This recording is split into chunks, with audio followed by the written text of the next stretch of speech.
dipilih dan dilantik 8,5 tahun yang lalu.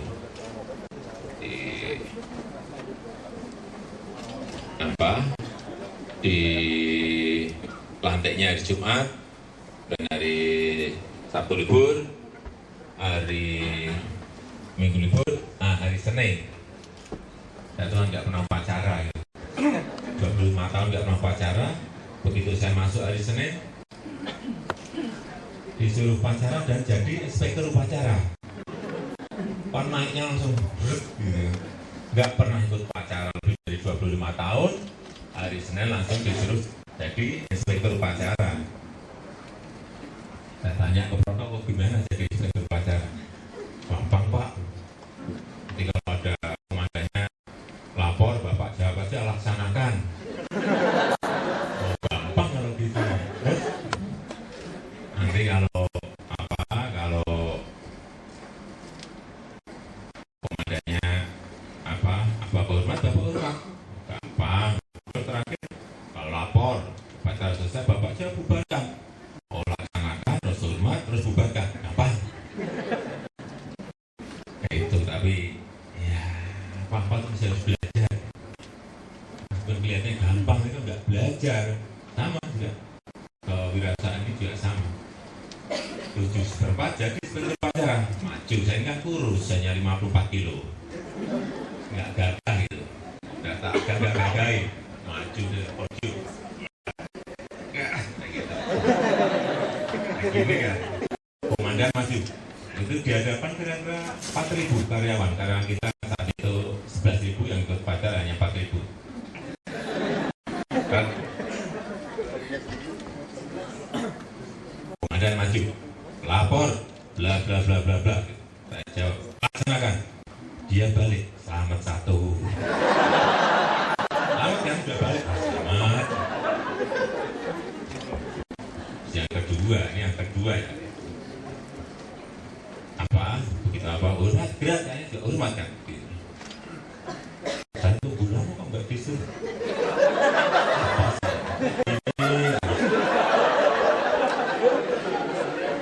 Sudah pertama semuanya, waduh ini keliru.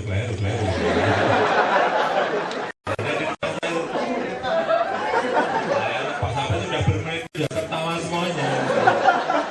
Ya akhirnya keliru, bukan jadi inspektur upacara, sudah keliru. Besoknya orang disuruh keluar semuanya. Jokowi keliru, dia inspektur upacara. Ya nggak apa-apa, terakhir apa itu? Lapor upacara saya jawab. Lemes, tadi tegak ya, bubarkan. Ya, aman. Nanti kalau sekarang udah inilah, udah bisa. Kalau saya udah bisa, karena sering upacara. Meskipun tidak senang suruh upacara, atau tidak senang, nggak tahu ya. Dulu waktu SD, SMP, SMA itu kalau pas upacara itu saya mesti bolos. Nggak serius. Nggak tahu, nggak senang. Ya sekarang udahlah jadi inspektur upacara, diterima. Ini yang apa? Kemudian apa? Dari tadi ekspor. Tahun-tahun berapa? Sebetulnya booming mebel paling besar itu tahun ke-9. Booming mebel itu 95, itu boom. Pasarnya besar sekali, yang hanya sedikit. Nah itu saya dapat pertama poin itu. Saya bisa pakai karena itu ada boom mebel 94, 95, 96. Terus pada saat itu saya bisa kirim sebulan kira-kira ya 50-60 setiap bulan. Dan ada lagi boom yang kedua itu tahun 98, waktu dolar ngamuk dari 1.800 meloncat sampai 15.000. Dapat lagi, dan itu saya kira sebelumnya hanya 2 kali itu, boom mebel sama dapat boom dolar. Berat kesempatan seperti itu kalau pas kita dapat memang sia-sia. Saat itu hampir berapa? 9 bulan. Yang namanya tidur saya nggak pernah. Benar, Saya hanya di pabrik karena saya ngerti ini kesempatan sekali, nggak mungkin akan muncul lagi. Sehingga sudah habis-habisan kerja di situ. Sampai kalau malam itu karena karyawan sudah nggak kuat menaikkan barang ke kontainer, ya, saya handle sendiri, tapi cari orang dengan Pak supir becak, sudah kerahkan semuanya. Jadi kalau Bapak Ibu sudah semua, minta saya sekarang ini naruh barang di kontainer dengan cara yang benar. Saya tuh 100% ngerti. Misalnya kursi ini ada ilmunya kan, ini harus ditaruh ke kiri, ke kanan, atau di atas, atau ke bawah, ngerti semuanya. Karena memang saya betul-betul mempraktekkan itu, naruh barang di kontainer, ngerti. Kemudian label juga ngerti. Kemudian apa, konstruksi kayu, mesin-mesin kayu, semuanya saya ngerti. Kan saya memang terbiasa kerja detail. Karena kerja ekspor itu kerja presisi. Nggak mungkin urusan bukan senti lagi, tapi mili. Kali macet mili pasti ditolak. Dan ya biasa. Kemudian pemasaran, ya, saya ini juga hampir tiap hari selalu berada di pasar. Jadi kalau pas musim, maksudnya bukan di pasar tradisional, di pasarnya mebel, ya. Bulan Agustus, Juli, Agustus, September, Oktober itu selalu pameran mebel di Eropa itu selalu. Dari kota ke kota, dari negara ke negara itu saya selalu ikut terus muter.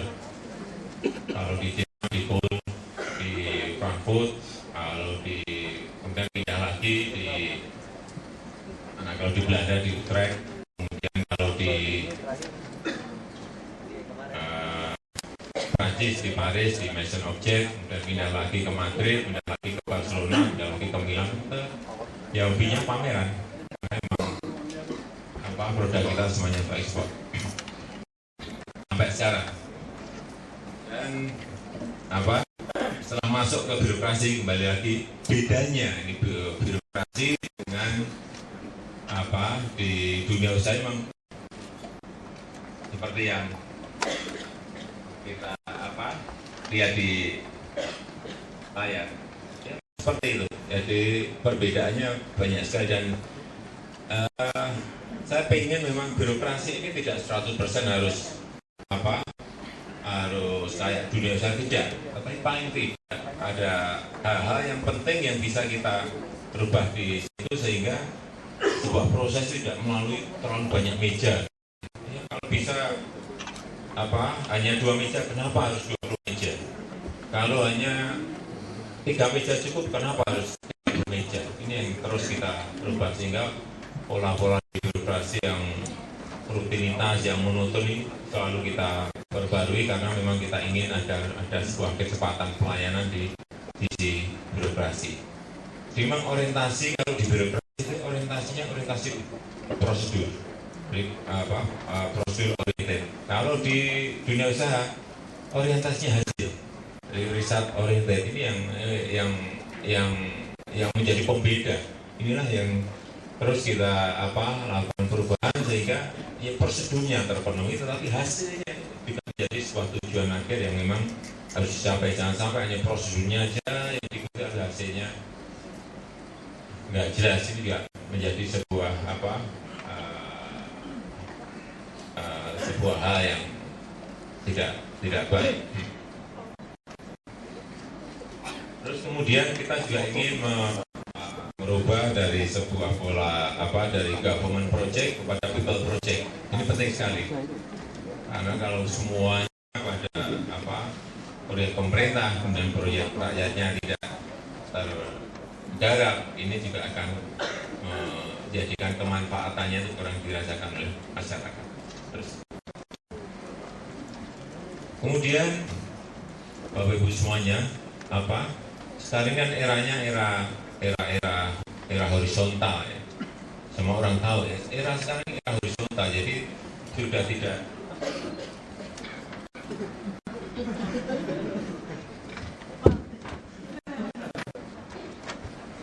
Jadi era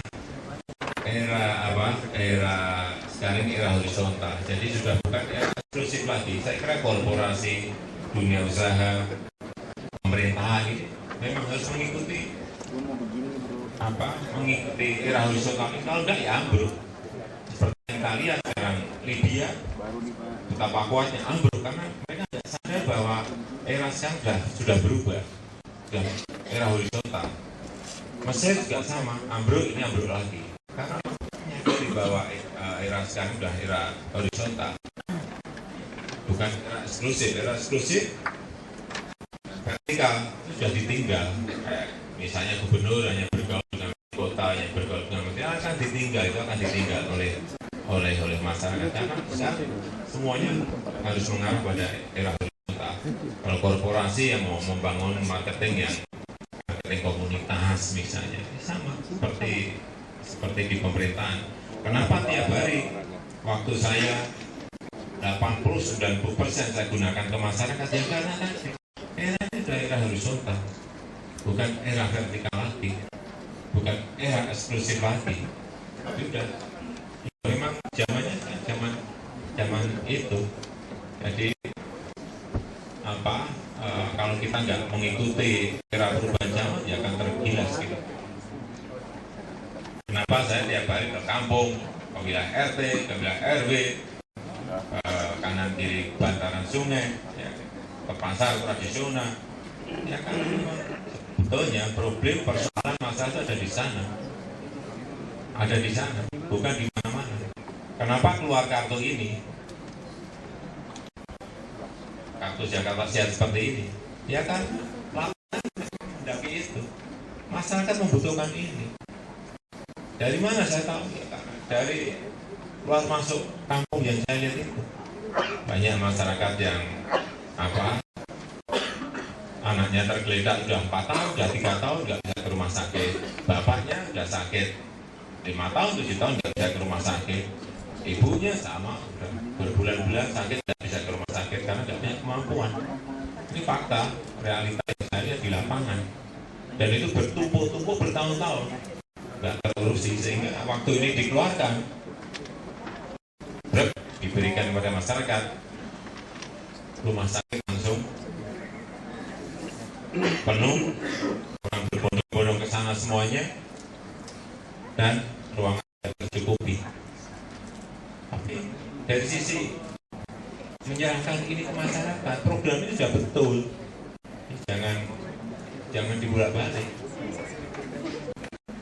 Kenapa betul ya? Rumah sakitnya jadi penuh. Kalau program-program sebelum ini, ya kan? Kenapa ada programnya rumah sakit nggak biasa-biasa saja? Ya karena ini tidak tepat sasaran. Hampir semua daerah sekarang ini ada, pusat ada, Jankesmas, daerah juga ada, Jakarta dan lain-lain. Tapi kenapa nggak seheboh di Jakarta? Saya mau tanya. Kenapa? Ya karena ini tidak tepat sasaran. Anggarannya ada, tapi sistemnya tidak dibangun. Sehingga anggarannya lari kemana menjadi tidak jelas. Kita ngomong padanya aja.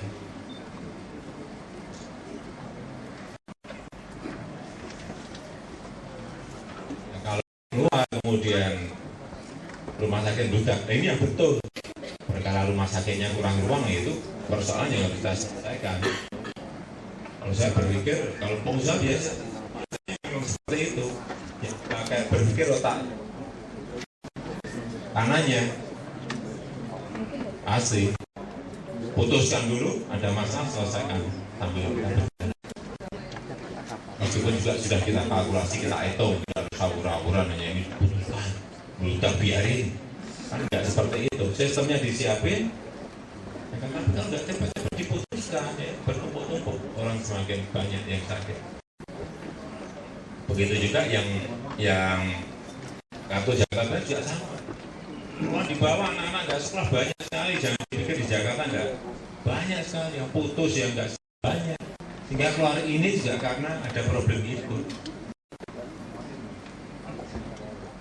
Sekolah gratis apaan?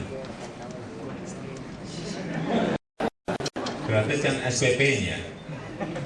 Pakaian juga harus, kalau yang kaya nggak pernah mikir lah, kalau yang miskin ada 13 komponen biaya anak itu bisa masuk ke sekolah, seragamnya, sepatunya, bukunya, lesnya, dan yang lain-lainnya banyak sekali.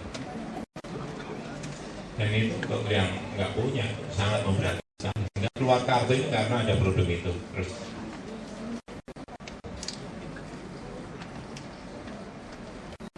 sama kita ini dalam proses juga cerita interpretasi, cerita kekerasan campur sama cerita Jakarta, nggak apa-apa ya? Nggak apa-apa? Diam. Ini apa? Kita baru memproses, membangun apa? Bangun PDS. Semuanya masih dalam proses, mungkin kayak di Pluit ini juga yang harus kita pindahkan ada 7.000, tapi juga rusuhnya baru bisa bantai paling apa yang 7.000 sudah bisa kita pindahkan dengan pendekatan cara-cara bisnis yang kita lakukan, jam makan dan makan siang. Ini cara-cara nggak usah lah kita pakai cara gebuk-gebukan dengan satpol, sudah sebetulnya nggak musim itu. Diundang, diajak bicara, jalan keluarnya seperti apa, solusinya seperti apa, mereka mau. Rakyat itu semua diajak bicara mau. Tapi kalau yang sulit-sulit juga jangan. Kalau saya ya, diajak bicara mau, oke, tapi kalau enggak dan sulit, berarti sulit kalau saya ya tabrak. Nah, gimana diajak bicara sulit? Nggak ada jalan. Tapi paling tidak kita sudah coba sekali, 2 kali, 3 kali, 4 kali, 5 kali, 6 kali. Nanti kampung-kampung kumuh yang ada di Jakarta kan seperti tadi. Jadi ya kan akhir tahun mau ada 27 lokasi yang akan kita bangun seperti ini.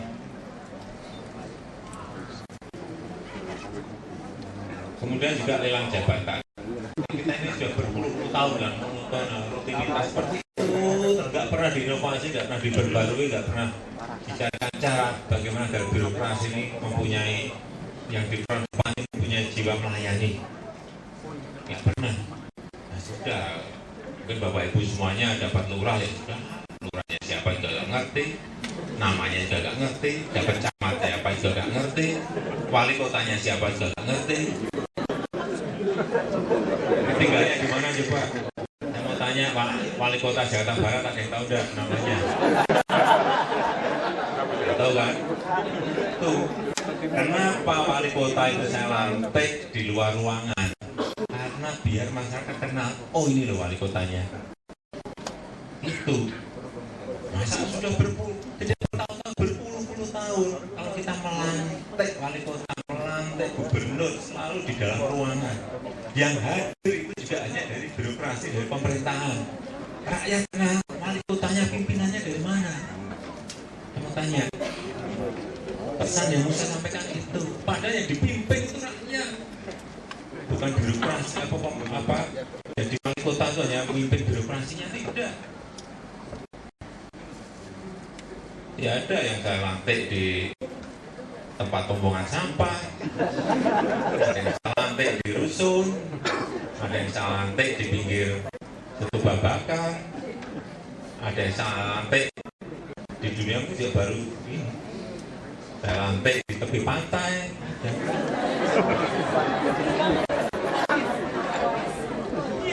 di Kepulauan Seribu. Tapi kan masyarakat lihat semuanya, ribuan masyarakat lihat, oh ini bupati yang baru, oh ini wali kota saya yang baru, oh namanya ya biar ngerti. Di sini saya tanya saja, tapi tidak ada yang tahu. Wali kota Jakarta Pusat siapa yang tahu? Saya biar dia. Tahunya oleh gubernurnya.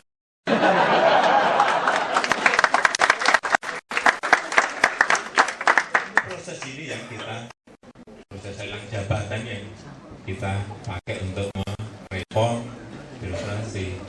Dia disuruh uji kompetensi kemampuan menganalisa masalah, integritas, manajerial, pemerintahan, manajemen administrasi, semuanya kita uji di sini. Kemudian juga ada uji publik, tampang di web. Ya, semuanya ada masukan, Pak ini memang pintar itu Pak, tapi sering pintar ya, coret.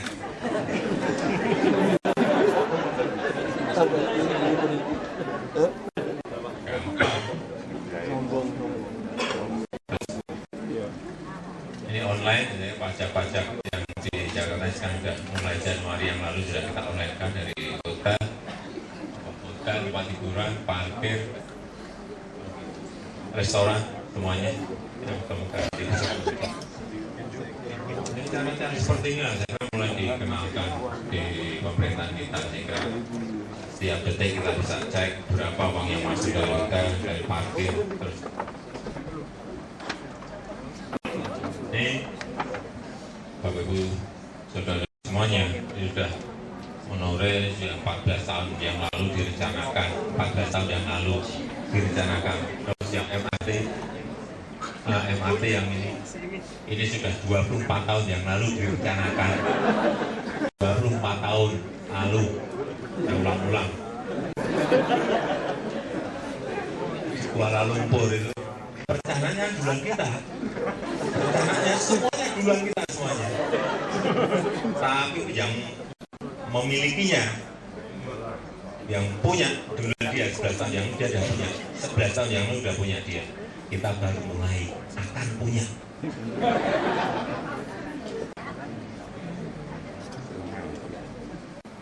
Saya sebetulnya bayangin ya saya ada malu juga kalau pas pergi ke negara lain.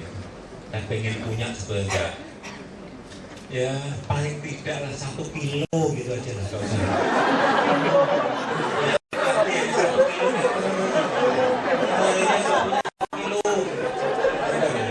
Jadi kalau cerita-cerita tuh tidak sombong gitu.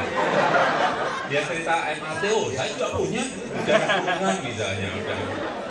Sebenarnya 1 kilometer. Monorail punya Bangkok cerita.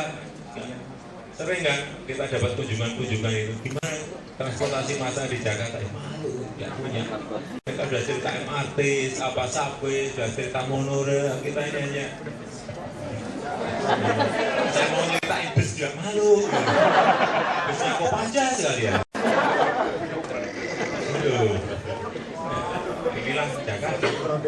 Dan semuanya sekarang bertumpuk-tumpuk masalah itu, mintanya semuanya diselesaikan dalam waktu yang sama. Banjirnya nggak diselesaikan waktu yang sama, transportasi massal umum diminta diselesaikan. Ya apa bisa? MRT ini mungkin selesai kalau nanti 6 tahun rampung, mungkin udah rampung 6 tahun yang akan datang. Ya bayang-bayangin punya gitu. Yang monorenya kira-kira 3 tahun, 3,5 tahun lah kita punya. Ya, jadi kalau nanti ada tamu-tamu kita bisa cerita. Terus,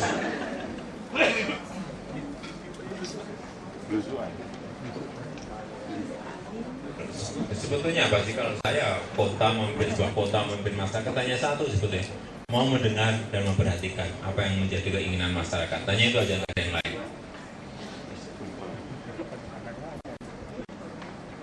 Ya kalau kita datang ke sebuah tempat, sebuah kampung ya, ngerti masalah yang ada di sana, ngerti problem yang ada di sana, ngerti persoalan-persoalan yang ada di sana. Waktu kita mau memindahkan yang fluid, itu banyak orang yang menyampaikan berat, tidak populis, berat dan banyak masalah karena di situ ada 7.000 kakak. Saya sampaikan ada, semua masalah itu pasti ada solusinya. Saya masuk berapa kali, masuk. Saya bisa petakan masyarakatnya seperti apa, tokoh informannya siapa, primanya siapa, kemudian apanya, yang vokal siapa, ketemu baru kita mulai. Dan nyatanya ya udah nggak ada masalah. 7.000 kakak mungkin akhir tahun inilah nanti bisa kita selesaikan dan waduknya kembali normal lagi, kita kelola lagi. Saya kira itu yang bisa saya sampaikan pada kesempatan yang ini. Saya nggak ngerti ini pas atau nggak pas, tapi saya ceritakan juga.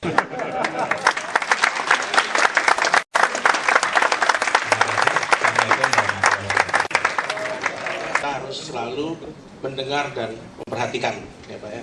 Dan terjadi dialog. Tidak ada lagi pemerintah itu melakukan monolog, hanya perintah, tetapi harus horizontal dan membangun dialog.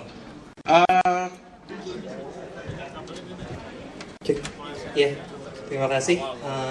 Selamat siang semuanya. Terima kasih Pak Jokowi udah hadir di acara hari ini. Sebenarnya saya ada 2 pertanyaan aja sih Pak, singkat aja. Yang pertama mungkin sebenarnya kebetulan saya punya teman juga di bidang mebel juga Pak saat ini. Dan kami sering diskusi bareng soal mebel. Tapi ada permasalahan Pak ketika kita bilang kalau misalnya entrepreneur itu mau terjun aja kan, tadi kata Bapak.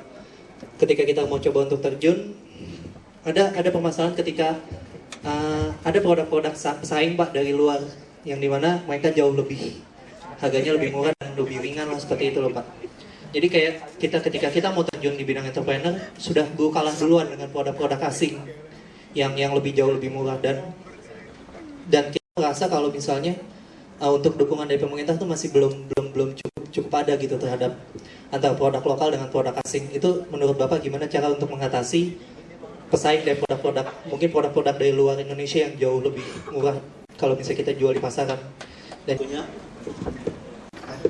Assalamualaikum warahmatullahi wabarakatuh. Nama saya Zaki dari MUI juga. Ada 2 pertanyaan nih Pak, kebetulan Pak. Pertama, tadi kalau saya baca ceritanya, kemudian saya baca bukunya juga sih, kayaknya perjalanan Pak Jokowi itu kayaknya ya hampir agak mulus-mulus aja gitu loh Pak. Katanya prinsipnya kan kayaknya agak mulus gitu. Saya jarang mendengar di buku-bukunya atau tulisan mengenai Pak Jokowi itu mengenai apa sih pernah menghadapi masalah besar atau apa, kesulitan atau jadi jatuhnya gitu. Nggak pernah. Selalu yang diceritakan itu yang kesuksesan. Saya Dimakan buaya tadi. Nah ini, saya pengen tahu aja gitu loh Pak. Apa sih, ada pernah nggak sih kepentok atau bagaimana gitu? Terus bagaimana sih Bapak sampai bisa istilahnya itu menghadapinya, menyelesaikannya gitu Pak? Itu satu Pak. Yang kedua. Ya, nama saya Dian Cahyani dari Marketing Pagi. Saya mau nanya tentang personal branding Pak. Bapak di beberapa artikel Bapak udah disamain sama Michael Bloomberg dari New York dengan kesamaan inovasi yang tinggi, dengan peduli kepada masyarakat gitu. Yang mau saya tanyain dalam skala pengurusan suatu kota besar seperti Jakarta dan Indonesia pada umumnya, mana yang lebih penting, personal branding dari wali kotanya atau corporate branding di Jakarta sendiri? Terima kasih. Oke, bukan tesis itu ya.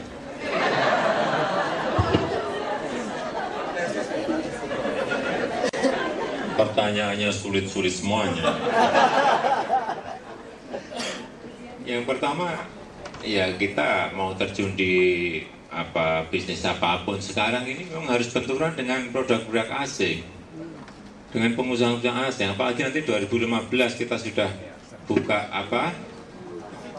yang ASEAN ya, mau tidak mau lah kita harus bersaing dengan mereka, baik dengan orangnya maupun dengan produknya. Ya menurut saya bagaimana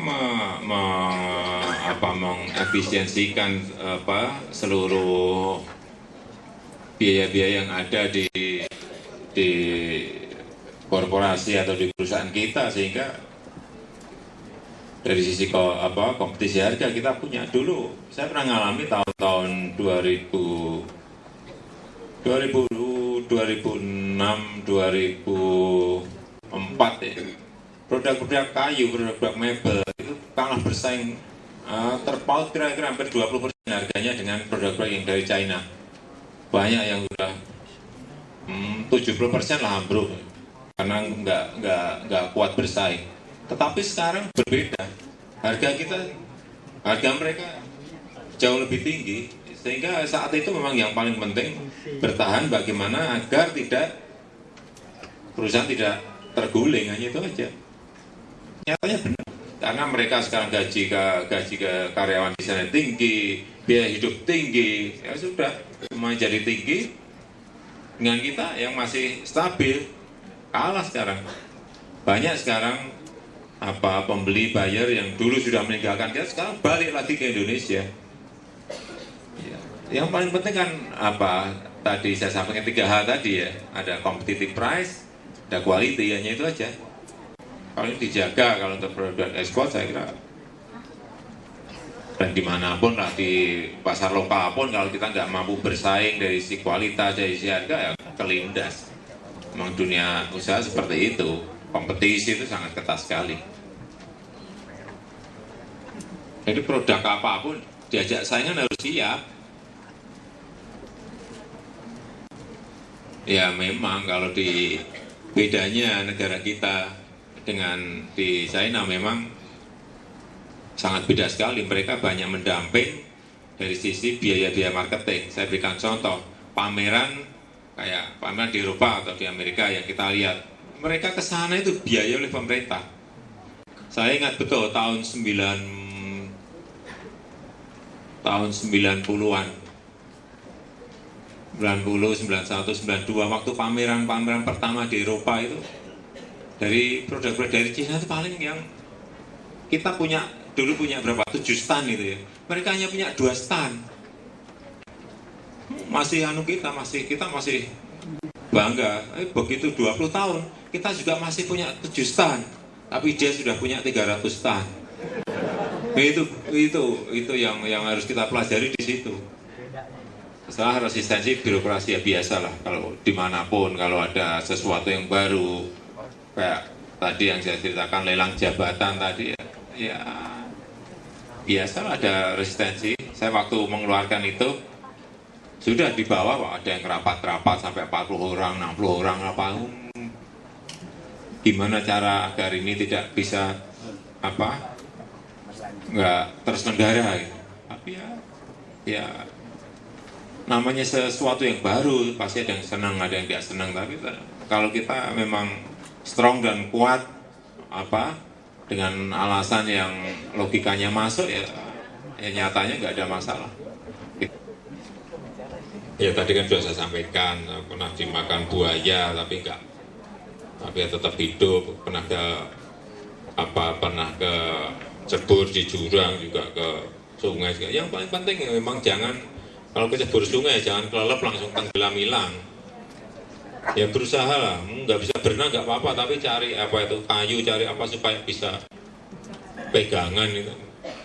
Yang paling penting memang pada saat-saat kita jatuh ya, perbanyak hubungan relasi, jangan mau diem di rumah, nggak lemes dan nggak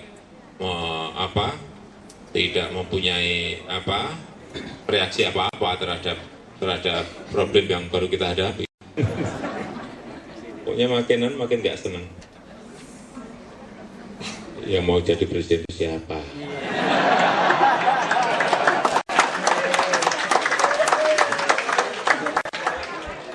Jangan goda-godain, ngompor-ngomporin panasnya nasi. Yang ketiga, mengenai membangun sebuah personal brand. Jadi banyak orang yang sekarang ini juga bagaimana membangun sebuah produk, mengemas sebuah produk yang produk itu sama dengan produk-produk yang lain, yang nggak akan ditengok oleh konsumen kan.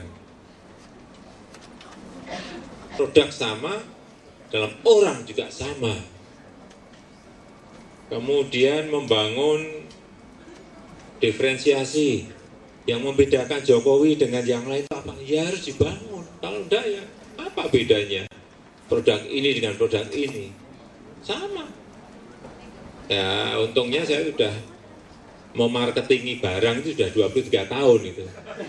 Masa misalnya Jakarta sebagai tempat wisata yang di sana, yang di mana itu? Di Cengkareng itu. Yang majang malah gubernurnya. Ya nggak benar dong. Itu dari ilmu marketing seperti itu nggak benar. Kalau memasarkan sebuah destinasi wisata, mestinya dipajang tuh tempat-tempat wisatanya, bukan gubernurnya. Ya. Oh yang majang gubernurnya dan pakai pangkat-pangkat, malah orang takut datang ke sana. Iya, gubernur B, gubernur di situ gubernur semuanya pada masang di situ. Saya nggak DKI nggak ada bu, nggak ada. Jadi proses membangun personal brand itu memang ada tahapannya. Bagaimana membangun positioning, bagaimana membangun diferensiasi, kemudian membangun sampai yang namanya ini tuh harus dan kemasan, bungkusan. Kalau dulu kotak-kotak coba saya ganti dengan yang lain lagi ya tetap, karena ini memang itu memang dirancang untuk apa? Untuk pembeda dengan yang lain. Ya kalau sama, bedanya apa? Kemasan sebuah produk satu dengan produk yang lain. Kemudian cara mempromosikannya seperti apa? Ya itu yang keliru seperti yang kita lihat sekarang ini, yang banyak. Jadi bukan di make up, bukan sebuah polesan. Dan masyarakat sekarang ngerti mana yang polesan, mana yang hanya kemasan, mana yang ngerti semuanya. Coba silahkan, saya belusukan, ada yang lain belusukan pasti niru Jokowi, ya kan? Malah digitukan. Ada yang saya setiap hari ke pasar, ada yang ikutan ke pasar. Di masih juga membangun brand harus berbeda dengan yang sudah dibangun orang lain. Kalau Jokowi memang trendsetter bukan follower. Ya itu aja, nanti sombong saya nanti. Oke. Bu Muriati yang terhormat, saya Roy Darmawan.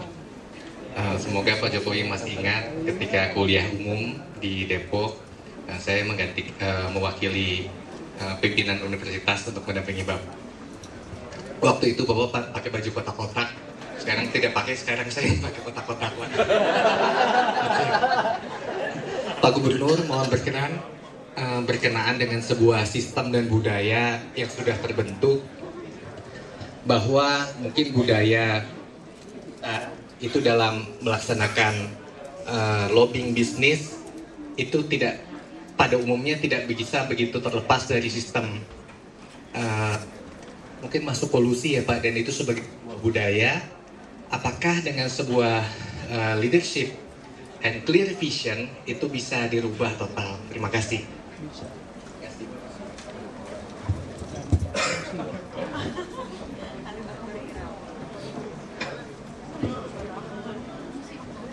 Ya ini memang nanti setelah MRT dan monorail jadi, kemudian busway-nya mungkin akhir tahun ini sudah komplit juga. Memang akan ada policy yang memberikan dukungan. Misalnya yang sudah saya sampaikan dulu, genap ganjil. Nah, kemudian akan ada lagi pajak parkir yang tinggi di tempat-tempat tertentu. Kemudian lewat sebuah jalan harus bayar. Nanti kita akan pakai electronic road pricing. Orang dipaksa harus pakai transportasi massal. Harus dipaksa ke sana. Ya kalau mau naik mobil ya silakan, kalau pengen ya seminggu. Kita bukan melarang orang punya mobil. Silahkan punya mobil, tapi gunakan mungkin ya seminggu sehari kan nggak apa-apa. Sabtu boleh, tapi keluar kota. Minggu boleh, tapi ya keluar kota. Itu baru, Jakarta ini baru akan normal. Memang income kita sekarang yang paling banyak itu dari pajak kendaraan bermotor, mobil dan sepeda motor. Tapi kita nggak pernah berpikir ke sana. Tetap dari sisi pabrik tetap berjalan. Sekarang ini mungkin Bapak Ibu, saudara-saudara semuanya, ini sebagai informasi. Sehari itu di Jakarta ada 440 mobil baru. 440 mobil baru, bayangin sehari. Motornya ada 1.400 motor baru di Jakarta. Bayangin kalau kita terus-teruskan. Ya, kalau ini nggak cepat, kayak monorail, MRT nggak cepat ya dikejar oleh itu, bahaya sekali. Bahaya. Tapi kalau kemarin setelah kita hitung kayak genap ganjil mau kita putuskan jalan, separuh dari yang pengguna mobil itu mau dilarikan kemana? monorailnya nggak ada, MRT-nya nggak ada, busnya saya hitung-hitung masih jauh dari cukup, hanya kira-kira bisa mengcover 30 sampai 35%, nggak berani memutuskan. Itu dinas kemana? Siap Pak, siap. Mana kalkulasinya? Hitung-hitung nggak cukup, hanya siap gitu. Gampang ya. Nanti yang dimaki-maki kan saya. Kalau keliru ya kan, nggak ada dinas dimaki-maki, ya. Gubernur, panggil gubernur dimaksud. Jadi saya kira pilihan-pilihan kita seperti itu. Kemudian apa tadi? Kolusi.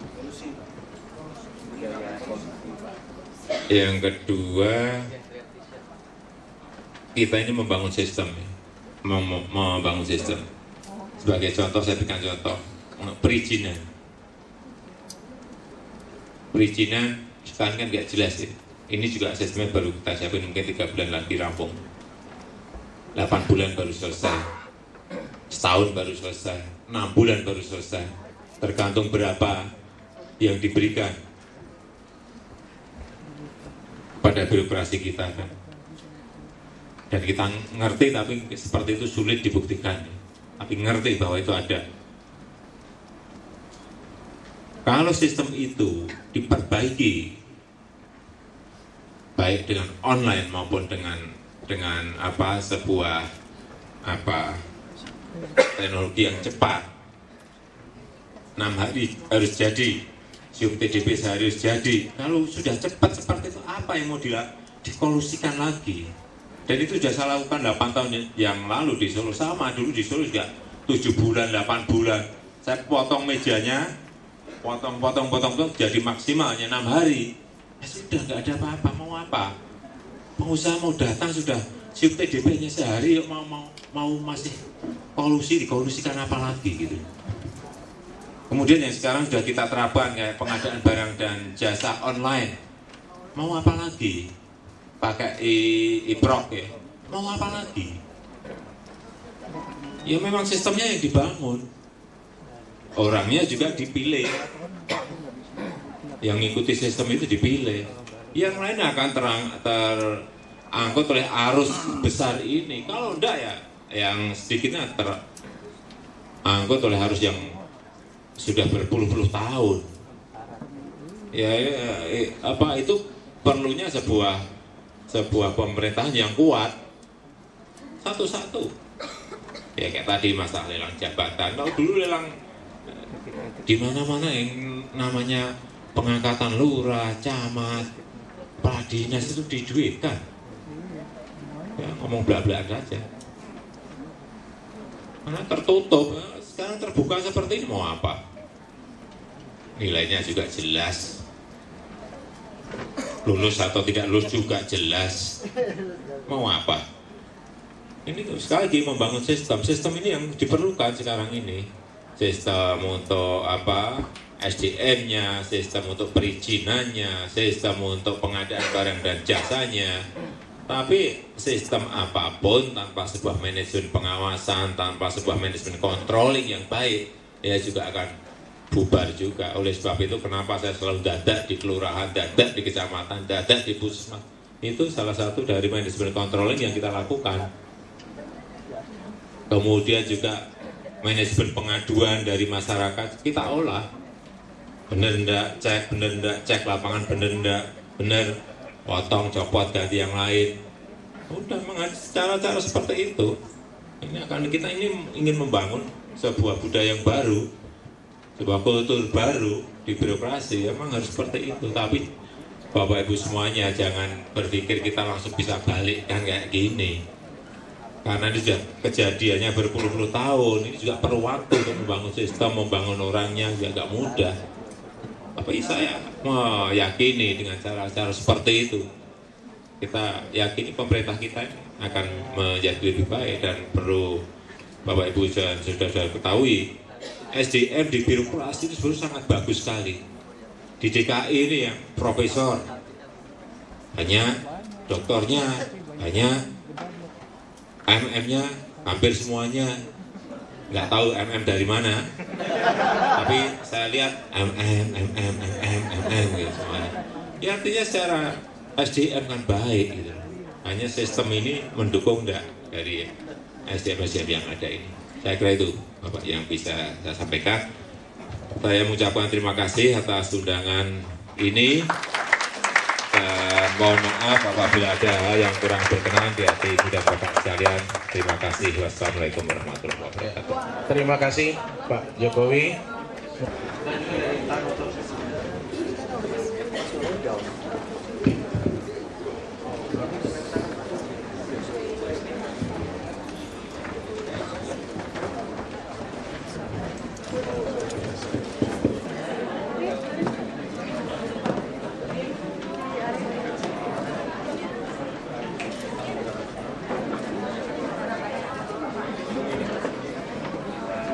Ya Pak.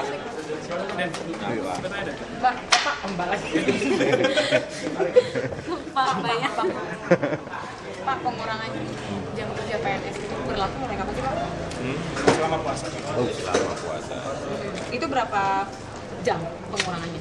Nggak hafal. Dari jam berapa sampai jam berapa? Nggak hafal. Pak, untuk pipa gas di Rusun bukan Bapak udah menyetujui, Pak? Udah pipa gas di Rusun bukan Bapak menyetujui, Pak? Terus gimana lanjutannya, Pak? Ini masih diproses semuanya kan, itu kan harus menarik dari pipa utamanya ke rusun atau ke rumah-rumah. Tapi nantinya tidak hanya rusun saja, apartemen, flat-flat yang sudah ada akan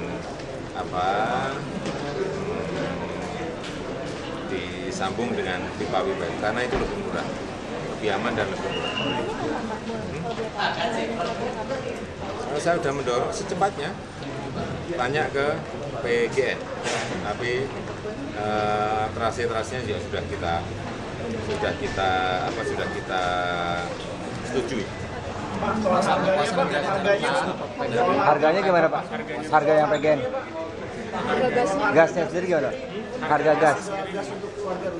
Lebih murah kalau dibanding yang LPG itu bisa 30-40% lebih murah.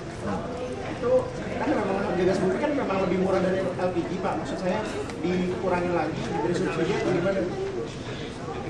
Nah kalau itu sudah masuk ke rusun ya jelas penggunanya lebih biayanya lebih murah. Apanya mau disebut? Ya. Berarti memang ada. Lebih murah itu dapat subsidi dari Pemprov.